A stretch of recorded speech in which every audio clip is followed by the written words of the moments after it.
Breaking news చూస్తున్నాం. మహారాష్ట్ర ఎన్నికల్లో అఖండ విజయం దిశగా బీజేపీ సారథ్యంలోని మహాయుతి కూటమి దూసుకెళ్లింది. ఎన్నికల ఫలితాలపై ప్రస్తుత సీఎం ఏక్నాథ్ షిండే తొలిసారి స్పందించారు. రాష్ట్ర అసెంబ్లీ ఎన్నికల్లో అఖండ విజయం కట్టబెట్టిన ఓటర్లకు ఆయన ధన్యవాదాలు తెలిపారు. గత 2.5 ఏళ్ల కాలంలో మహాయుతి ప్రభుత్వం చేపట్టిన పనులకు ప్రజలు ఆమోదం తెలిపారని ఆయన వ్యాఖ్యానించారు.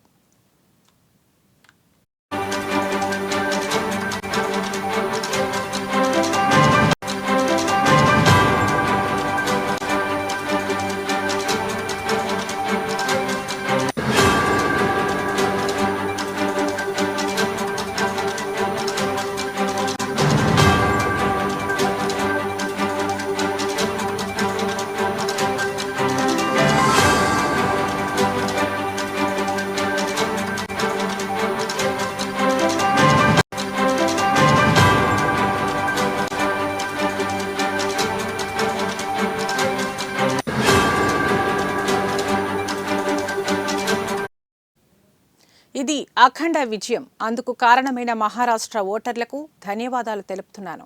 మహాయుతికి అఖండ మెజారిటీ లభిస్తుందని నేను ముందే చెప్పాను. అందుకు కారణమైన అక్క చెల్లెమ్మలు, రైతులు, సోదరులు, వృద్ధులు, ఇలా సమాజంలోని అన్ని వర్గాలకు ధన్యవాదాలు తెలియజేస్తున్నాను. గత 2.5 ఏళ్లలో మా ప్రభుత్వం చేసిన పనులను ప్రజలు ఆమోదించారు అని మీడియాతో షిండే అన్నారు.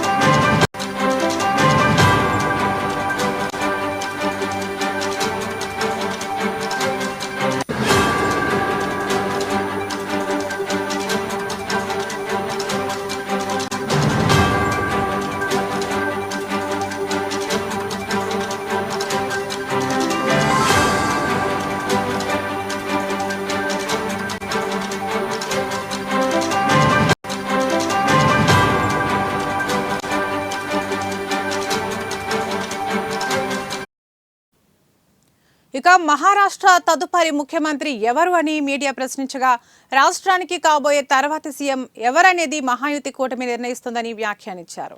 గెలిచిన సీట్ల సంఖ్య ఆధారంగా ముఖ్యమంత్రి పదవిని కేటాయించడంపై ఎలాంటి చర్చ జరగలేదని ఆయన స్పష్టం చేశారు. ముందుగా ఎన్నికల ఫలితాలు రానివ్వండి, ఆ తర్వాత 3 పార్టీల నేతలం సమావేశమై చర్చించుకుంటాం. ప్రధాని మోదీ, జేపీ నడ్డా మార్గదర్శకత్వంలో సమిష్టిగా చర్చిస్తాం. ఎన్నికల్లో మహాయుతిగా కలిసి పోరాడిన స్ఫూర్తితోనే ముఖ్యమంత్రి పదవిని నిర్ణయిస్తామని షిండే స్పష్టం చేశారు. భవిష్యత్ కార్యాచరణను సమిష్టిగా నిర్ణయిస్తామని ఆయన ఉద్ఘాటించారు.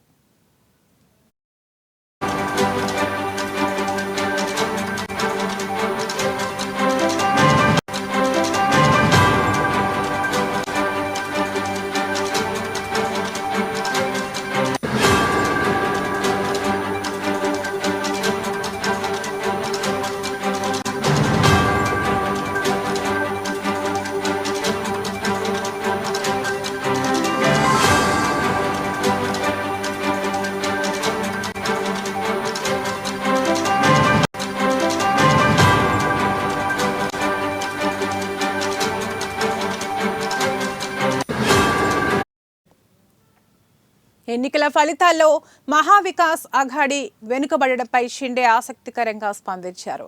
గత 2.5 ఏళ్లు తమ ప్రభుత్వంపై కేవలం ఆరోపణలతోనే గడిపారని, అయితే వారి ఆరోపణలపై తాము ప్రతిస్పందించలేదని, తాము చేసిన పని కారణంగా వెలువడిన ఫలితాలే తమ సమాధానమని అన్నారు.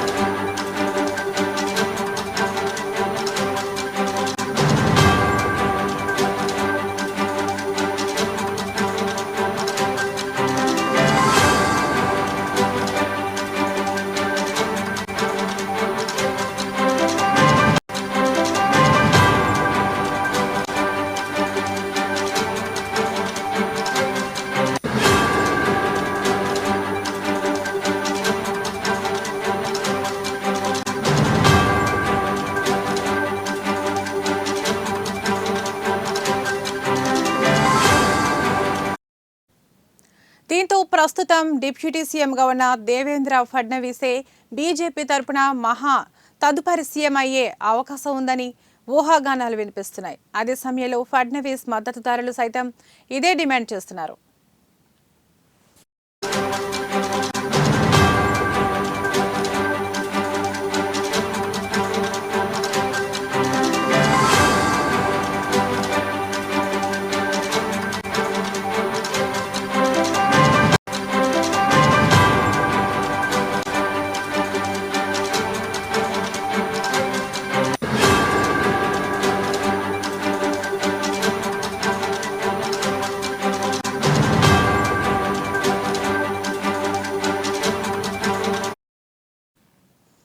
మరోవైపు ప్రభుత్వ ఏర్పాటు నేపథ్యంలో బీజేపీ అగ్రనాయకత్వం ఇవాళ ముంబైకి కేంద్ర పరిశీలకులను పంపనున్నట్లు తెలిసిందే. వారు కూటమి పార్టీలతో చర్చలు జరపనున్నారు. కూటమిలోని 3 పార్టీల నేతలతో సమావేశం కానున్నారు. ఈ సమావేశంలోనే సీఎం ఎవరన్న దానిపై స్పష్టత వచ్చే అవకాశం ఉన్నట్లు తెలుస్తోంది.